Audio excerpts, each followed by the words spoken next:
اگلا سوال یہ ہے ہمارا مفتی صاحب، بغیر کسی عذر کے شوہر سے طلاق مانگنا کیسا ہے؟ دیکھیے، اگر کسی عورت کا شوہر حقوق زوجیت ادا کرنے پر قادر ہے اور سارے حقوق سارے اخراجات اٹھا رہا ہے، پریشانی کچھ نہیں ہے، خواہ مخواہ میں بعض دفعہ ذہن کے اندر ایک فطور پیدا ہو جاتا ہے، دل نہیں اشارہ، دل نہیں لگ رہا ہے کسی اور وجہ سے اور طلاق کا مطالبہ کرتی ہے، تو یہ عمل غلط ہے، سخت گناہ ہے، بغیر کسی عذر کے، بغیر کسی مجبوری کے۔ اگر شوہر مان لیجیے، شوہر اگر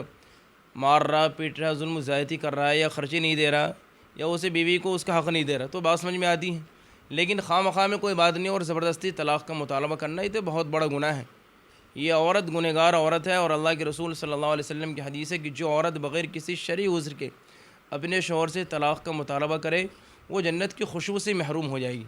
جنت تو دور کی بات، جو جنت کی خوشبو، مان لیجیے ایک انسان ہمارے سامنے سے گزرا ادھر لگا کر کے، اور سامنے نہیں ہے لیکن جب گزرا تو خوشبو آ رہی، تو خوشبو دور سے آ جاتی ہے، تو ایسی جنت کی خوشبو دور سے آئے گی، تو یہ ایسی عورت جنت کی خوشبو سے محروم ہو جائے گی۔ تو معلوم ہوا جب جنت کی خوشبو سے محروم ہوگی تو جنت میں ٹھکانہ بھی نہیں ملے گا۔ تو اس لیے جو عورتیں اس طرح کی حرکتیں کرتی ہیں، خدا کے واسطے اپنی زندگی کو برباد نہ کریں، اور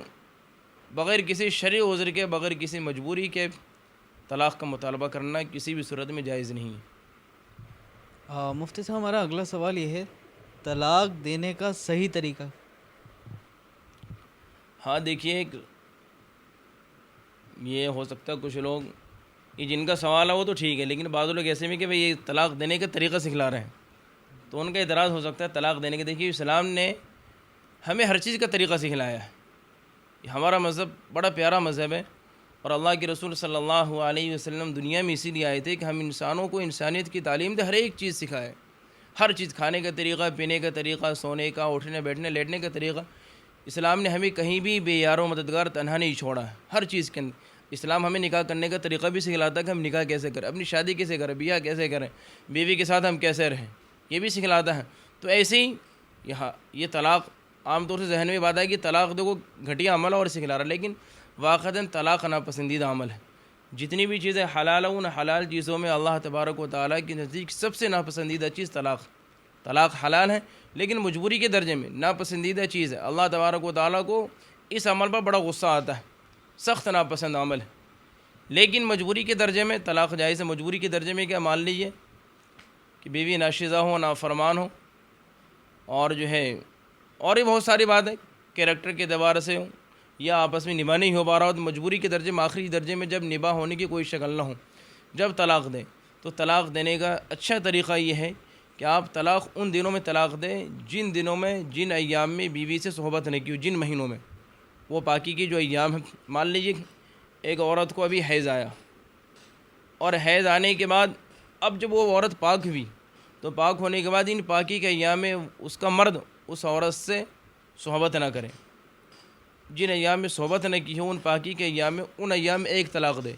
ایک طلاق دے کر کے چھوڑ دے، اسے طلاق رجعی کہتے ہیں۔ اور پھر عورت عدت گزارے گی، 3 بار پاکی کے ایام گزریں گے،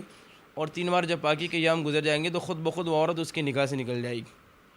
ایک طلاق سے ہی کام بننا، اور یہ اچھا طریقہ ہے۔ لیکن اگر کوئی شخص غصے میں یا کسی اور دنوں میں طلاق دے دے تو طلاق ہو جائے گی، لیکن وہ اچھا عمل نہیں۔ طلاق دینے کا بہتر طریقہ یہ ہے کہ ان پاکی کے ایام میں، جن ایام میں بیوی سے صحبت نہیں کی، ہم بستر نہ ہوا ہو انسان، ان ایام میں طلاق دیں، اور اس کے بعد بیوی خود بخود نکاح سے نکل جائے گی۔ 3 بار ناپاکی کے ایام گزرنے کے بعد جب پاک ہو جائیں گے، جسے 3 طہور کہتے ہیں، 3 بار حیض آنے کے بعد، ایک طلاق سے بھی کام چل جائے گا۔ لیکن بعد میں بہت سارے لوگ 4، 5، 10ویں طلاق دے دیتے ہیں، یہ انتہائی ناپسندیدہ عمل ہے، ناپسندیدہ طریقہ۔ 3 طلاق، 4 طلاق، 5 طلاق دینا شرعی اعتبار سے بھی منع ہے، سخت ناپسند ہے۔ جب آپ کا کام 100 ہو رہا تو آپ کیوں یہ کرو، بالکل ختم کرو، اس لیے ایسا کام نہ کریں۔ طلاق دینے کا جو طریقہ بتلایا یہ طریقہ اچھا طریقہ ہے۔ مفتی صاحب ہمارا اگلا سوال یہ ہے، کسی حادثے میں کسی زندہ انسان کا کوئی عضو کٹ جائے؟ دیکھیے، بعض دفعہ کسی حادثے میں انسان سفر کر رہا ہو، یا کہیں بھی ایکسیڈنٹ ہو جائے، کچھ بھی ہو جائے، یا کسی انسان کا زخم کی وجہ سے انسان کے جسم کا کوئی عضو، ہاتھ ہو یا پیر ہو، بیکار ہو جائے اور کاٹنے کی نوبت آ جائے، وہ انسان زندہ انسان، آج کل جیسے آج کے دور میں بے شمار حادثے ہوتے ہیں، آئے دن ٹرین حادثہ، کہیں کچھ حادثہ، تو اس حادثے میں کسی انسان کے جسم کا کوئی عضو، ہاتھ ہو، پیر ہو یا کچھ بھی ہو، اگر وہ کٹ جائے، وہ عضو بیکار ہو جائے، تو اب اسے کیا کرنا ہے؟ اسے پھینک دینا ایسے ہی، یا تو اس کا حکم یہ ہے کہ اس عضو کو کسی کپڑے میں لپیٹ کر کے کہیں دفن کر دیں. ایسے نہیں پھینکنا نہیں چوراہوں پر ہے کسی جگہ. کہ انسان خود مکرم ہے اور اللہ تبارک و تعالیٰ کے نزدیک اس انسان کی قدر ہے اور انسان کے ہر اعضاء کی قدر و قیمت ہے. اسی لیے اس اعضاء کے احترام میں اس اعضاء سارے انسان کے سارے اعضاء مکرم ہیں، تو اس لیے اسے کسی پاک کپڑے میں لپیٹ کر کے کہیں دبا دے. یہ طریقہ ہے، پھینکنا نہیں چاہیے.